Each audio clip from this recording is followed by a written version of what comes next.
అనంత భక్తి సనాతన ధర్మ ఛానల్కి స్వాగతం. ఓం శ్రీ గణేశాయ నమః. రాఖీ పౌర్ణమి. ఈరోజు రక్షాబంధనం అంటే రాఖీ పౌర్ణమి. రక్షాబంధనం అసలు ఎలా వచ్చింది, ఎలా ప్రారంభమైందో మీకు తెలుసా?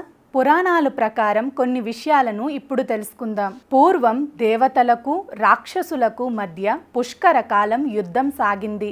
యుద్ధంలో ఓడిపోయిన దేవతల రాజు దేవేంద్రుడు నిర్వీర్యుడై తన పరివారమంతటినీ కూడగట్టుకొని అమరావతిలో తలదాచుకుంటాడు. భర్త నిస్సహాయతను చూసిన ఇంద్రాణి తరుణోపాయం ఆలోచిస్తుంది. రాక్షసరాజు అమరావతిని దిగ్బంధనం చేస్తున్నాడని తెలుసుకొని భర్త దేవేంద్రుడికి సమరం చేయటానికి ఉత్సాహాన్ని కల్పిస్తుంది. సరిగ్గా ఆ రోజు శ్రావణ పౌర్ణమి కావటంతో పార్వతీ పరమేశ్వరులను లక్ష్మీ నారాయణులను పూజించి రక్షను దేవేంద్రుడి చేతికి కడుతుంది. అది గమనించిన దేవతలందరూ వారు పూజించిన రక్షలను తీసుకువచ్చి ఇంద్రుడికి కట్టి పంపుతారు. సమరంలో గెలిచిన ఇంద్రుడు తిరిగి త్రిలోక ఆధిపత్యాన్ని పొందుతాడు. సచీదేవి ప్రారంభించిన ఆ రక్షాబంధనమే నేడు రాఖీ పండుగగా ఆచారమైందని పురాణాలు చెబుతున్నాయి. రాఖీ పౌర్ణమి యొక్క చరిత్ర. ద్రౌపది శ్రీకృష్ణుని బంధం. ఇతిహాసాల ప్రకారం చూస్తే ద్రౌపది శ్రీకృష్ణుడికి అన్నా చెల్లెల అనుబంధం అత్యంత గొప్ప అనుబంధంగా కనిపిస్తుంది.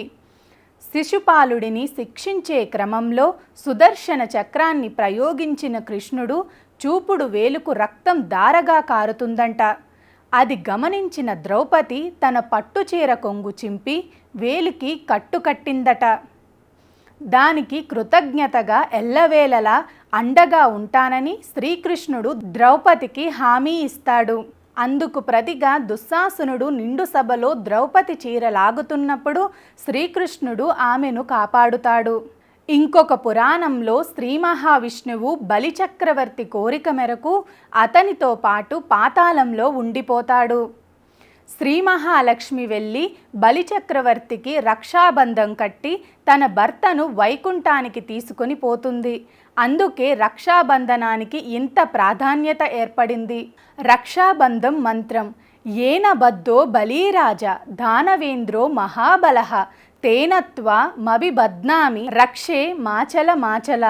భావం: ఓ రక్షాబంధమా, మహాబలవంతుడు రాక్షసరాజు అయిన బలిచక్రవర్తిని బంధించినావు కాబట్టే నేను నిన్ను ధరిస్తున్నాను. ఓం శ్రీకృష్ణ పరబ్రహ్మణే నమః. ప్రకృతిని కాపాడటం మన ధర్మం. ప్రకృతిని కాపాడండి, ఒక్క మొక్కైనా నాటండి. సర్వే జనా సుఖినో భవంతు.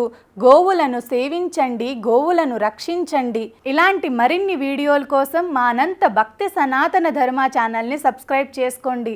మీ ఫ్రెండ్స్ అండ్ ఫ్యామిలీ మెంబర్స్కి తప్పకుండా ఈ వీడియోని షేర్ చేయండి. నమస్కారం.